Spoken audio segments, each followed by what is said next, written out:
High আসসালামু আলাইকুম। আজকে আমরা বেশ কয়েকটি সিম্পল ট্রিক্স দেখব, যে ট্রিক্সগুলো অ্যাপ্লাই করলে আপনি আপনার লাইফকে আরও অনেক গুণে সহজ করতে পারবেন। এক্সাম্পল, প্রফেশনাল লাইফে এই ট্রিক্সগুলো বেশি কাজে লাগে। সো ভিডিওর থাম্বনেইল এবং টাইটেল দেখে বুঝতে পেরেছেন, আজকে আমরা ফাইল বা ফরম্যাট এক্সচেঞ্জ দেখব। ফাইল ফরম্যাট এক্সচেঞ্জ করতে কিন্তু বিভিন্ন ধরনের টুলস ব্যবহার করতে হয়, এবং আজকে আমরা দেখব কোনো ধরনের টুল ছাড়া কিভাবে জাস্ট অনলাইনে যে কোনো ধরনের ফাইলের এক্সটেনশন বা ফরম্যাট এক্সচেঞ্জ করতে পারি।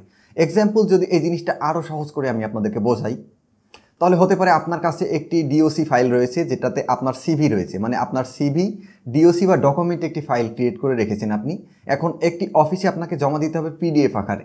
সো এই পিডিএফ মানে ডকুমেন্টকে পিডিএফ করতে গেলে কিন্তু আপনাকে নিশ্চয়ই কোনো দোকানে যেতে হবে, অথবা আপনার কোনো টুলসের সহযোগিতা নিতে হবে। এখন সবার কাছে কিন্তু টুলস অ্যাভেলেবেল না, সবার কাছে কম্পিউটার থাকে না।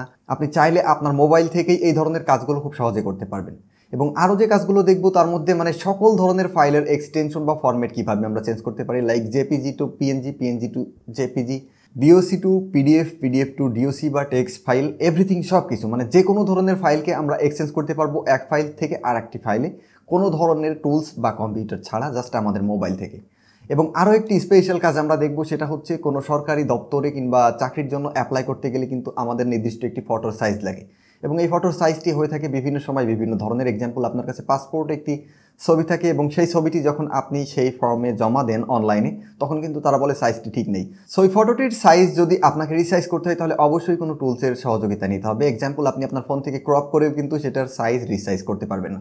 সো এই সকল ধরনের ফাইল এক্সচেঞ্জিং কাজগুলো কিভাবে আমরা 1 মিনিটে আমাদের মোবাইল থেকে বা কম্পিউটার থেকে অনলাইনে করে ফেলতে পারবো, সেটাই আমি আপনাদেরকে দেখাবো। ওকে, তো চলে যাচ্ছি আমি আমার কম্পিউটার স্ক্রিনে। আপনারা মোবাইল থেকেও করতে পারবেন, যে কোনো ব্রাউজার ওপেন করতে পারবেন। আমি কম্পিউটার থেকে করছি, তার কারণ হচ্ছে টিউটোরিয়াল পারপাসে ভিডিওটি যেন একটু বড় জুম করে আপনারা দেখতে পারেন, আপনাদের দেখতে সুবিধা হয়। ওকে, তো চলে এসেছি আমি আমার কম্পিউটার স্ক্রিনে, আপনারা চলে যাবেন আপনাদের মোবাইল স্ক্রিনে। এক্সাম্পল, এখন যদি আপনার একটি ফটোর সাইজ রিসাইজ করতে হয়, মানে আপনার কাছে একটি ফটো আছে, যে ফটোটি কোনো ফর্মে নিচ্ছে না, সেটার একটা এক্স্যাক্ট সাইজ দিতে হবে, যেই সাইজটি সেই ওয়েবসাইট বা সেই ফর্মে আপনি জমা দিতে পারবেন।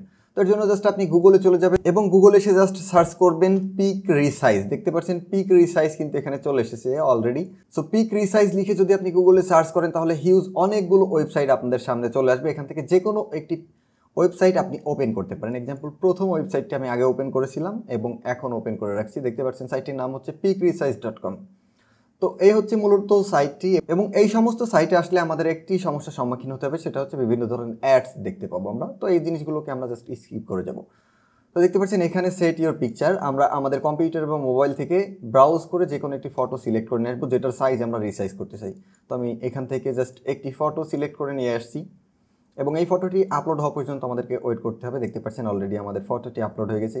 এই ফটোটি চাইলে এখান থেকে কিন্তু আপনি খুব সহজে রোটেট করতে পারবেন, ক্রপ করতে পারবেন, ডুপ্লিকেট করতে পারবেন, এভরিথিং সব কিছু আপনি এখান থেকে করতে পারবেন। আচ্ছা, তো এই ফটোটির সাইজ আমি পাসপোর্ট করে রেখেছিলাম আগে, এখন এইটার সাইজ আমি কিন্তু একটু চেঞ্জ করতে চাচ্ছি।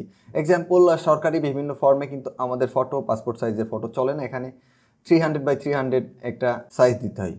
তো আমি জাস্ট এখানে আসছি নিচে, এবং এখানে দেখতে পাচ্ছেন set your new size for your picture. তো জাস্ট এটার উপর ক্লিক করার পর এখান থেকে আমরা কাস্টমাইজের উপর ক্লিক করছি, এবং এখান থেকে দেখতে পাচ্ছেন আমরা 300 পিক্সেল বা 300 পিক্সেল দিয়ে সেট করে দিচ্ছি, যেহেতু এটা এই সাইজের আমরা করতে চাচ্ছি। আপনি আপনার চাহিদা অনুযায়ী কিন্তু সাইজ করতে পারেন। তো জাস্ট করার পর একদম নিচে এসে এখান থেকে আই এম ডান রিসাইজ মাই পিকচারের উপর যদি ক্লিক করেন, তাহলে দেখতে পাচ্ছেন আমাদের ফটোটি কিন্তু রিসাইজ হয়ে গেছে। এবং এখান থেকে যদি আমরা ভিউ ইমেজের উপর ক্লিক করি, তাহলে এই যে এখানে আমাদের ইমেজটি ভিউ হয়ে গেছে। জাস্ট এটাকে আমরা ওপেন নিউ ট্যাবে ক্লিক করে এখান থেকে যদি আমরা ডাউনলোড করে নিই, তাহলে হয়ে যাচ্ছে আমাদের ফটোটি রিসাইজ। সো আই হোপ রিসাইজের ব্যাপারটা আপনারা বুঝতে পেরেছেন। যা কিছু প্রয়োজন জাস্ট গুগল এসে সার্চ করবেন। এখন যদি আপনি আপনার কোনো ডকুমেন্টস ফাইলকে পিডিএফ করতে চান, বা পিডিএফ ফাইলকে ডকুমেন্টস করতে চান, হতে পারে আপনার কাছে অনেকগুলো ছবি আছে, সেগুলোকে আপনি পিডিএফ করে রাখতে চান, তাহলে জাস্ট গুগলে গিয়ে সার্চ করবেন পিক টু পিডিএফ।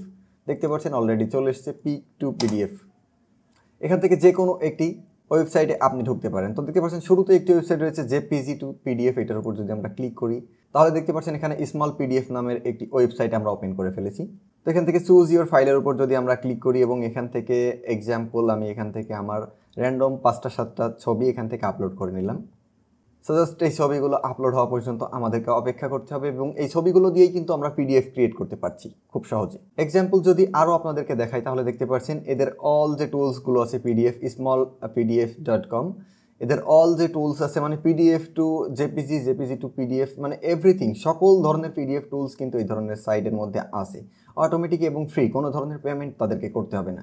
তো আপনারা জাস্ট আপনাদের যা কিছু দরকার ফাইল এক্সটেনশনের জন্য হতে পারে, আপনি জেপিজি টু পিএনজি করবেন। দেখতে পাচ্ছেন এখানে জেপিজি টু লেখার পর হিউজ অপশন এখানে আপনার চলে এসেছে। তো আমি জেপিজি টু যদি পিএনজির উপর ক্লিক করি তাহলে দেখতে পাচ্ছেন এখানে jpg2png.com নামে একটি ওয়েবসাইট চলে এসেছে। এখান থেকে জাস্ট আমরা আমাদের যে কোনো ফটোকে আপলোড করে দিয়ে এখান থেকে জাস্ট সেই ফাইলটিকে পিএনজি হিসাবে সেভ করে নিতে পারি। দেন আমরা যদি এই ফাইলটিকে ডাউনলোড করি তাহলে দেখতে পাচ্ছেন এটি এই যে পিএনজি ফরম্যাটে আমাদের ডাউনলোড হয়ে গেছে। তো এই হচ্ছে ভিডিওর মূল টপিক। আপনাদেরকে বোঝানোর চেষ্টা করছি আমি যে আপনারা জাস্ট আপনাদের যে কোনো ফাইল ফরম্যাট যখনই এক্সচেঞ্জ করার প্রয়োজন হবে জাস্ট গুগলে এসে সার্চ করবেন। এক্সাম্পল তো আপনাদেরকে দেখালাম, যেমন ডিওসি টু পিডিএফ করবেন। আপনি দেখতে পাচ্ছেন ডিওসি টু পিডিএফ লিখলে এখানে বিভিন্ন ধরনের সাইট চলে আসবে। এখান থেকে যে কোনো একটি ইউজ করে আপনি খুব সহজে আপনার কাজটি করে নিতে পারেন। এক্সাম্পল যদি আমি টিএক্সটি টু পিডিএফ এর উপর ক্লিক করি তাহলে দেখতে পাচ্ছেন টিএক্সটি টু পিডিএফ নামের একটি ওয়েবসাইট ওপেন হয়ে গেছে। তো জাস্ট ওয়েবসাইটে আসার পর এখান থেকে আমরা চুজ ফাইলে ক্লিক করে আমাদের যে কোনো একটি টিএক্সটি ফাইল আমরা পিডিএফ এ রূপান্তর করতে পারবো। একটি সিলেক্ট করছি, করে এখান থেকে আপলোডের উপর ক্লিক করছি। তো দেখতে পাচ্ছেন ইওর ফাইল ইজ রেডি।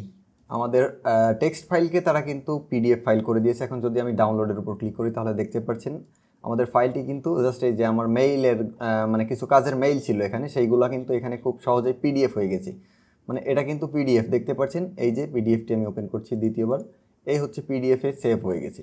তো আশা করছি আপনারা টোটাল বিষয়গুলো বুঝতে পারছেন কিভাবে আপনারা আপনাদের যে কোনো ধরনের ফাইলের এক্সটেনশন বা ফরম্যাট এক্সচেঞ্জ বা চেঞ্জ করবেন শুধুমাত্র গুগলের সাহায্যে, বিভিন্ন ধরনের ওয়েবসাইটের সাহায্যে, কোনো ধরনের টুলস ইনস্টল না করে। তো আই হোপ আপনারা টোটাল বিষয়গুলো বুঝতে পেরেছেন কিভাবে আপনারা আপনাদের যে কোনো ধরনের ফাইলের এক্সটেনশন বা ফরম্যাট এক্সচেঞ্জ করবেন শুধুমাত্র গুগলে এসে সার্চ করে যে কোনো ধরনের ওয়েবসাইটের সাহায্যে। এখান থেকে আপনাদের এক্সট্রা কোনো সফটওয়্যার ইনস্টল করতে হবে না, কোনো সফটওয়্যারকে পেমেন্ট করতে হবে না, কোনো কম্পিউটারের দোকানে যেতে হবে না, জাস্ট নিজেই যে কোনো ফাইলের ফরম্যাট এক্সচেঞ্জ করে ফেলতে পারবেন শুধুমাত্র গুগলে সার্চ করে, আগেই বলেছি আপনাদেরকে। সো আই হোপ ভিডিওটি আপনাদের ভালো লেগেছে। যদি ভালো লেগে থাকে তাহলে অবশ্যই একটি লাইক করবেন, বন্ধুদের সাথে শেয়ার যদি করতে চান তাহলে করতে পারেন, আর যদি চ্যানেলে নতুন হয়ে থাকেন তাহলে অবশ্যই চ্যানেলটি সাবস্ক্রাইব করে পাশে থাকা বেল আইকনটি অল করে দেবেন।